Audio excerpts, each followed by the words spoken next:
Another day in real estate. Hey, it's Bill Gross and my good friend and colleague, Patricia Castillo.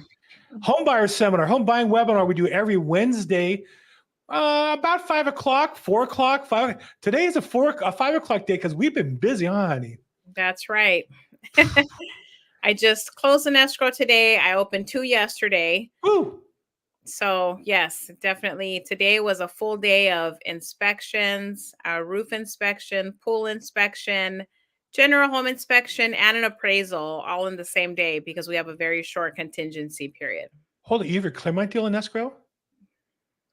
Yes, Claremont. That's a big deal. That's a big sum. What was listed at? Yeah, it was listed at $1,295,000. Hoo-wee. And I can't disclose the price, You don't need to, but we know it's got to be around there. we're over, 1.2. very much over. Boom, chakalaka. That's going to buy a couple somethings. A couple of some things, A yes. purse, some new shoes or something, huh? That's right. Maybe dinner out. Okay, good for you. That's exciting. Very exciting. My clients were so excited. Even the appraiser said, this is a great location, North Claremont, corner lot.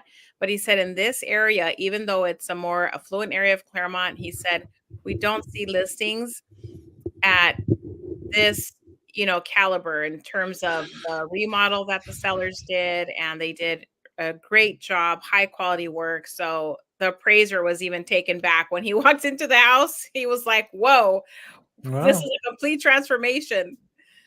Wow. Yeah, it's Wow. stunning. And so the buyer's agent isn't you, it's another agent? No, it's me. Whoa! Ho, ho, ho, ho, ho, ho. Yes, I'm representing the buyers and the sellers. Mama mia. Woo! Mamma mia. That's right. Woo! Very nice. So my little deal on Gardena with you on the side there, that's just like a distraction. You got some big stuff going on. No, I really wanted to make an offer on that one. And I'm going to send it to you anyway in case your other buyer cancels. We're ready. Well, let's talk about, as you know, in the news has been all kinds of words about commissions and buyer's agents and seller's agents. And it just Right. seems like all the enemies of real estate are out gleefully drooling at the prospect of wiping out realtors because we're not worth anything. Meanwhile, And Zillow Flex. and Zillow, but I'm just saying Zillow's talking trash about real estate agents and Redfin's talking about trash and lawsuits. And meanwhile, here's what I know. Good realtors are more valuable than ever. Absolutely. Because good realtors get the deal, the average realtor doesn't. That's what makes good realtors good realtors. So let's talk about Claremont. You double into the deal. So let's talk about double agency. How do you do that in a way that, and I know you, and I know your integrity, I know your ethics. How do you do that in a way that's fair to your seller client? How do you make sure that you are treated properly and fairly? Sure. So, we start off obviously with all the marketing and everything that we do to get the maximum exposure. During the open house, I, of course, just like you would, provide feedback to the seller in terms of activity and the interest. Mm-hmm. Now, because we had such high interest in that property and the beautiful work that the seller did, we knew that the price was going to go higher. And so does the buyer, right? So it's kind of like an unspoken understanding that the product is so good and people want it so bad, the price is going to obviously increase. So let's just stop there and unpack that part of it, which is that people will always pay a premium for a premium product. That's correct. That's it's a key like thing. when there's a limited edition car that just got released, right? And there's a lot of, maybe it's a sports car, a lot of sports enthusiasts, they want to get in on this new edition and, they're going to pay more money for that, right? They're going to pay for what they want. And so in terms of a home, it's the same thing. You're going to live there. It's an investment. You're going to live there for at least 5 to 10 years. This home is a large home. It's 5 bedrooms, 4 baths. So a large family moving in. Kids, they're still in school. So they're going to be planting their seeds there for quite some time. So to answer your question, I know what my seller is looking for in terms of the investment they made and what their margin is, what their profit margin is. But when I'm representing the buyer as well, in this home, they're looking at this product that is in high demand, right? Because we had at least 50 people come through in the first open house. Right. So, for the buyer, it's full disclosure, complete transparency in terms of material facts with the property.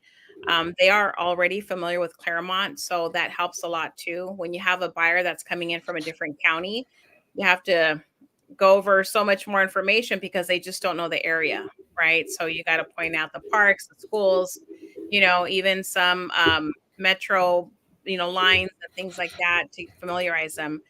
But my fiduciary duty is to the seller because obviously that's my client. But when I'm representing the buyer, it's complete, honesty, fairness, and disclosure.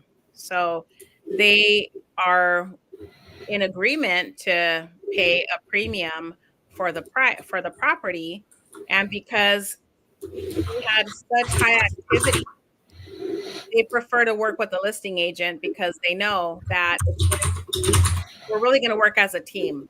So that, wipes out the rest of the competition, and we're going to work as a team to get the deal closed and the timeline that works for the seller, but also that works for the buyer. So it's a lot of negotiating back and forth, making sure that both parties are on the same page.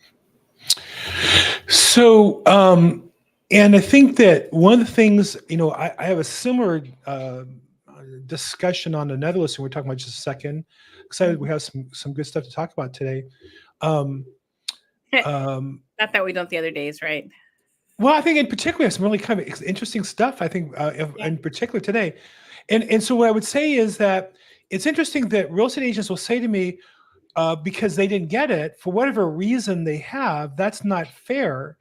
And I try to say to them, and I try to be nice about it, but I say to them, my job's not to be fair to the agents. My first job is to be fair to my client, right? And get them the best result.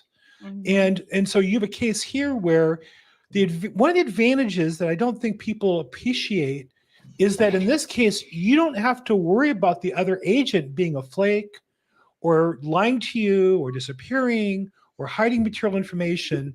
The advantage is your seller and you as the agent know the buyer's agent, it's you, and knows the buyer. Now, there's limitations what you can talk about, which is, one challenge. But the positive is, because you never really know who the other agent is until you meet them and you close a deal with them. Like you've been through that, right?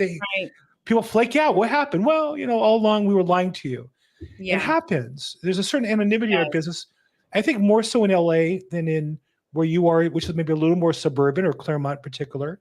Mm-hmm. In LA, it's much more anonymous and people get away with stuff. But I think that's an unspoken big benefit to your seller, is that you're the buyer's agent. Right. And I'm also vetting every process. So in terms of their qualifications with the lender, I've spoken to the lender. He's a great loan officer. On top of it, we literally just opened escrow 2 days ago. We have the deposit in escrow already and had all the inspections done today. So the buyer appreciates that because they want to know as soon as possible what condition the property's in. There's been many occasions where homes are remodeled and there might be moisture under the sink. There might be, some mold behind the drywall. You just don't know because it's freshly painted. You can't see anything, right? And so we had a pretty in-depth inspection today. And my client, in terms of the buyer, is excited that they're getting to see all of the information that all the inspectors are going to provide in terms of the roof inspector, the pool inspector, and the general home inspector. So we had those 3 inspections done today, right. And they're first-time buyers. So it gives them an opportunity to walk around with the inspectors, follow them around, ask them questions right on the spot. So it's a very educational process for them as well. Right. And then I'm asking the inspector questions too, so that they can learn more about the process, because buyers may not think to ask certain things, right? So, and then on the other hand, for my seller, they also want to know what's going on with the property. And since I was there the entire day today, I can give them some feedback so they know what to expect. Are we going to ask for repairs? Is there going to be maybe some modifications needed, right, to what we've agreed on already? They might have to send out a handyman to make a few adjustments to the property. So things like that, it's very important to work together as a team. And I know that the buyers, I've built good rapport with them. They trust me. And so they know that they're going to get fair representation as well. And so I do think that there are a lot of cases where the dual agency or double representing the buyer and seller is abused. I think it happens a lot. I think that it's terrible. It's disgraceful to our industry. It's a smear in industry. And I understand that. Mm-hmm. But at the same time, there are occasions when the customer, and our job is to take care of our customer. In this case, your seller is getting a better agent probably than the other buyer's agents, and or a better buyer. And more importantly, clear communication than they might otherwise. And so I think the key thing always is, rather than be judgmental and say, this is right or this is wrong, it's what's the circumstance, who's the right agent, who's the right buyer, what's the right circumstance. In this case, you have, I'm guessing, a more sophisticated seller if they're flipping, right? So they don't need the same hand-holding of a listing agent you might normally, and appreciate you on the buyer side.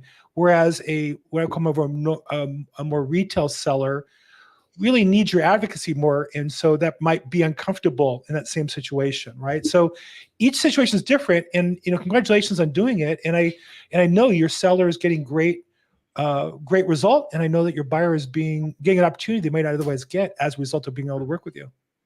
Yeah, and that's absolutely true, because they had been looking for a home for a few years now. And there you go. We pulled out of the market. They're strong buyers, very well. Hold on. So you worked with them before you had this listing? No, they were just telling me, sharing with me at the open house what their experience was, because those are some of the questions I asked. How long have you been looking for a home? Right. Is this going to be your first, purchase? Just so I can get an idea of what their experience is as a buyer, and are they maybe a little upset about the process, frustrated? Some buyers may have. Who's not? I am.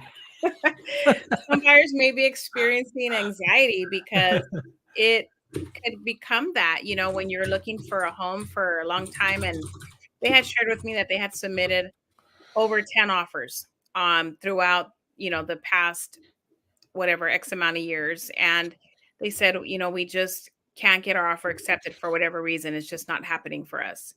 And so they had. And isn't it interesting that you use the same strategy over and over again, get the same result, try a different strategy, maybe in this case? Right. I do think reaching out to the listing agent is a strategy. If the buyer's agent's great, and I've had phone calls with buyer leads that were very peripheral to me. Mm-hmm. And I looked at the listing and I said, you know what?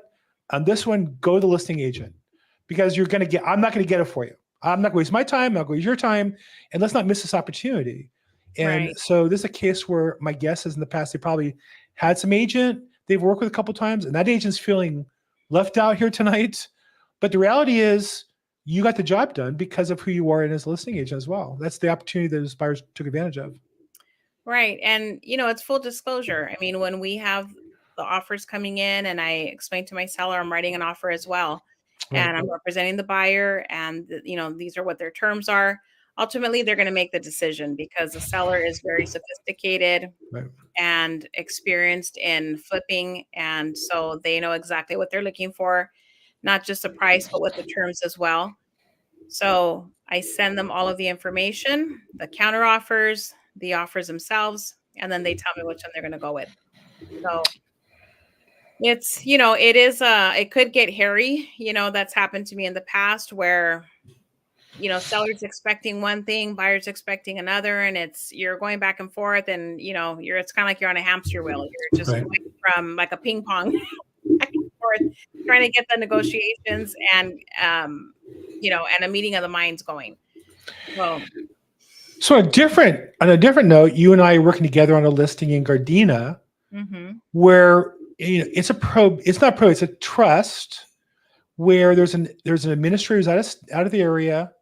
There's an heir living the property who has some issues and originally was questioned, would they let's see the property, would they cooperate with inspections, would they cooperate with an open house or not? And you met them, and we weren't going to get anything until April 13th, but we put the listing in, and I was saying to agents, hey, submit an offer. You never know what happens. Right. And they would say, oh, can we see it before we write the offer? I'd say, no, I just can't make that call. But with a strong offer, I'll do my best. And lo and behold, I got an offer. I called my seller. I said, look, I vetted the buyer, vetted the buyer's agent, and the terms were what we're looking for. And they seem like the right kind of buyer for what we're looking for. And we were able to get, make an arrangement to get them in the property, and kaboom. And I've had agents all day texting me saying, hey, it's unfair. You said we couldn't see the property until this date. And I said, well, first, the fair's in Pomona. You take the 10 freeway to the 57 North. Life's not fair. My job is to get the best outcome from my seller. Right. And to be honest, I didn't think we could show the property. And when my seller changed his mind, I let him in. And I think here's the lesson to take away from that. 2 lessons. One is the agent who wrote the offer, and it was a clean offer. He read the notes in MLS. He wrote the offer that we could literally accept without a counter. Mm-hmm. The other ones, others didn't. And second, others said they want to write an offer. They're thinking about writing an offer. And the second thing so that worked. And the other thing I want to say, you and I just had a conversation about another buyer who just missed out. Well, I'm not showing the property to buyers. My seller is not showing the property to buyers. That's their choice. I don't own the house. I represent the seller. But you asked me about a backup. I said, well, if the backup is blah, blah, blah, perhaps, and again, it gets down to an agent who I know, like, and trust. And I don't know that you're there yet, but if the offer's right. And I think that the thing in a tough market like this is you want to try to work the angles, work the edges, work the odds in your favor.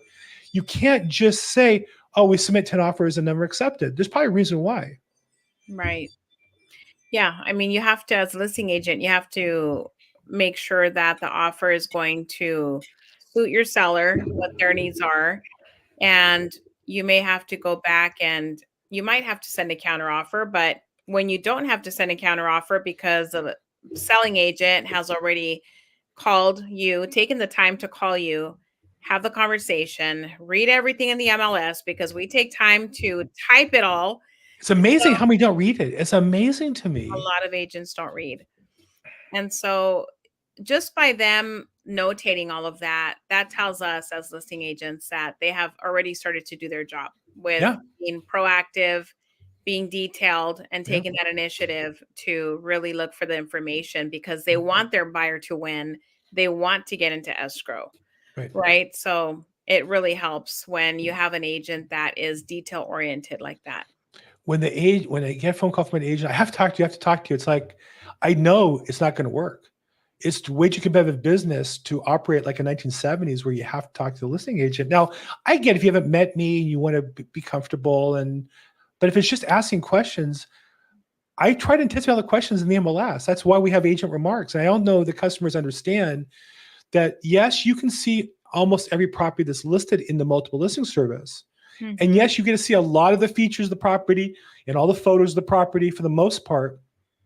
You may or may not see documents attached, and you will not see the private remarks. They're for agents only. And that's the key to agents working together, is we put information to help each other service our customers together and cooperate on the job.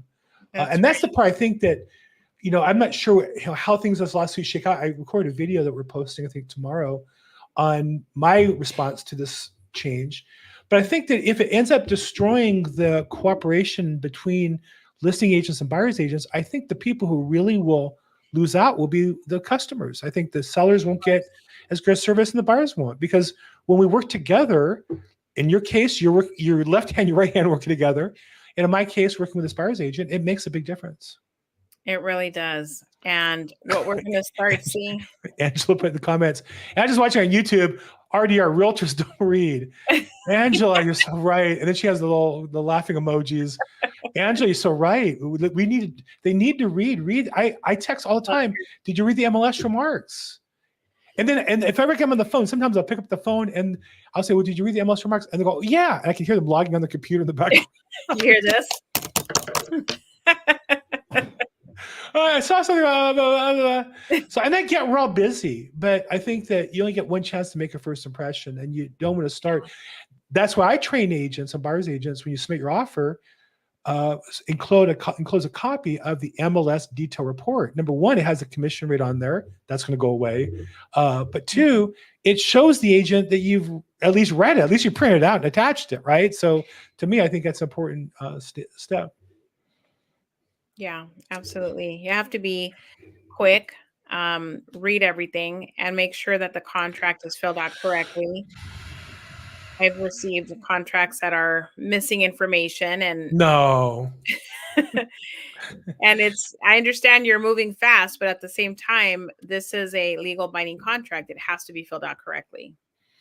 The one that I got, and I don't want to embarrass the agent, but I think one of the things that annoyed me when I joined the company you and I are with, the XP Realty, which is the nation's largest independent company. Because of that, we're very particular on compliance. We want everything to be done right. We have a big target on our rear end. We feel like we have to do things correctly. And so the offer came and he didn't check the box on, representing the buyer seller, for the individual and the agent. And there's actually 4 boxes you check, right, on who's representing who. And then this particular listing was a trust. I put in the remarks, trust addendum.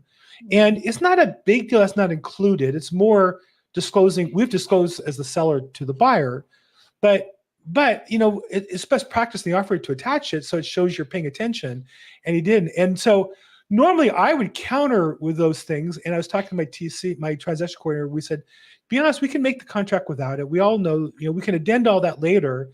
Let's just get it done right. And what's funny is because the check boxes aren't done, you can't just do an addendum and say the check boxes. You have to actually, there's a form that does all that. My point is that not doing your paperwork right creates more work. It creates more openings for mistakes. It creates more challenges. Why not just do it right? And I think that's the difference. When I see an offer comes in and is done properly, it definitely gets my attention for sure. Right, because there's more incomplete offers than there are complete offers. Yeah, I would by far. In fact, I would say we were able to accept that offer because it was close enough. Mm-hmm. Truth is, on a scale of 1 to 100, it was like a 90. Well, 1 point for each of those check boxes. That's 5 points off just for that. It was a 95 overall. He had pre-approval, had source of funds. He discussed the key issues, but it was a 95. It wasn't 100. Now, when I submit an offer, I want it to be 100. I want somebody to go, geez, this guy knows his stuff. He attached everything. He hit everything. It's clean. I don't want somebody to correct my work. Right. I'll say another little thing. I take offense when I get a counter offer. It says property is as is, for 2 reasons. One, well, if it wasn't as is, what would it be, right? If property is as is it as it was 2 months ago? Is it going to be as is going to be 2 months from now? It has to be as is. And the second, it says in the contract, its property is as is, right? So you don't need to say it's as is if it's already in the contract. Yet virtually every attorney always asks me to put that in. Maybe that is advice from predating when it was in there. I don't know where that comes from, but it's already in there as is. You shouldn't have to write property as is. I think they just feel more reassured to have it retyped and restated in a counteroffer. I guess, I always feel like if you feel where you show your need for confirmation is where you show your weakness. Meaning, I've seen counters like seller will not consider any credits, or this is the seller's or buyer's best and final. It's one thing to ask for best and final, but when somebody says this is the highest we're going to go, no, it's not. Mm-hmm. I mean, really, you're going to pass up the house for $500? No, we know you're lying. So put, everybody has their price. And I think that when you put that in there, it shows some weakness. Like, just put your price and be proud of it if it's a good price. And if it's not, they'll counter it. And you can just say yes or no at that time. But but putting in, we won't accept, any requests for credits. No, that's not true. You can say that all you want and jump up and down all you want. But when it gets down to the close of escrow, if something goes wrong, oftentimes you have to make a concession or else the deal's going to fall apart. Right. And inspections haven't been performed yet. So, once that happens, then most likely there might be something that gets credited to the buyer. Right. I always tell people, hey, if you're ready to go, waive contingencies, then we'll know you're serious. We're not. So, okay, we got a little longer than we normally do, but Patricia, always fun to talk with you. What great news about your Claremont listing and your sale of the Claremont property. That is exciting. It's remarkable. I can't believe it. Whew. Yeah. I would have to say, had you just told me the listing sold, I was blown away. Right. Yeah. I was blown away at that because you only listed it 2 weeks ago. Not about 2 weeks ago. Yeah, it was not even. I don't think it was like on a Thursday, and then we did the open house that weekend. So we started. Not even 2 weeks, like a day less than 2 weeks. Not even really 2 weeks ago yet. It was, yeah, and we were looking at all the offers that were coming in, and so it just took some time to get through them and make that final decision that the sellers felt comfortable with. So that's fantastic. I'm just so proud of you and so happy for you. Angela is explaining when she goes through the agent remarks, she makes a checklist of the things you have to do, and then you put that in your counter. Of course, that's what you're supposed to do, Angela. It's funny Angela. Well, no, I want to say, with respect, Angela, a lot of agents don't do that. I mean, you're saying it like you discovered fire, but the truth is, isn't that just good business practice? I don't mean to put you down at all. I'm glad that you do it. I'm glad that you're advocating it and pronouncing it. And every agent should read this. And if you're reading what Angela's comments are on the YouTube and saying, what is she talking about? Go to your broker and get some training, because really, we're professionals. We get paid a lot of money when we do this stuff right. And we have customers who depend on us for their families and their livelihood and their wealth. And this stuff is important stuff. So it's a lot more important than just some video on YouTube or Zillow or Redfin. So yeah. Especially, different clients like Angela. I'm sure she works with multiple clients. So this helps her stay organized as well. Right. So, right. I think you have to. And I know for me, I use Google Mail, and then there's I don't know what's called on the side here, the notes thing. I keep notes for each, when I write an offer, I put my notes down, and then I copy and paste the notes into the addendum section, and I kind of organize it off of that. And I like Angela's talking about. So yeah, you want to see what's important to the listing agent and address it. Either A, do it, or B, if you're not going to do it, you better explain why, right? If they say we can't do this, you better answer that problem somewhere with your customer or the listing agent, or else you're going to have a problem. Don't act surprised. Mm-hmm. Okay, Patricia Castillo, let's wrap up here today. I'm sure you're busy. I'm busy. I still got more to go today. It's been a long day, and I go to court tomorrow on another overbid situation. So looking forward to that. If someone wants to reach you to sell a $1 million or up property in Claremont or anywhere in Southern California, or anywhere else, or buy one, how do they get a hold of you? Right. So reach me at 323-365-9909. Leave a message or text, because she is busy. She's working both sides of these deals. She's killing it. You're doing a great job. Just as your friend and colleague, I'm just so proud of you and so happy to see you doing so well. Much, Bill. So well deserved. You worked real hard. Okay, great. I'm Bill Gross. I'm at Bill Gross Probate and social media. We do this every Wednesday about 5 o'clock. We put this on YouTube, Facebook, LinkedIn. Feel free to ask questions. Feel free to chime in. Angela, thank you for participating. It was fun to see you. Appreciate your comments and your commitment to professional standards. And right. Let's do our best to make that the norm rather than educating agents. Daisy. You go back and read what she talked about, which is read. Realtors don't read; they should read. Okay, and just make notes of what you read and actually follow through on the notes. And I'm like, yeah, that's great advice. Well, that's just common sense. And I think that it's both. And Angela, thank you for participating. We appreciate your support. Thanks, everybody. Have a great week. We'll talk to you guys soon. Bye.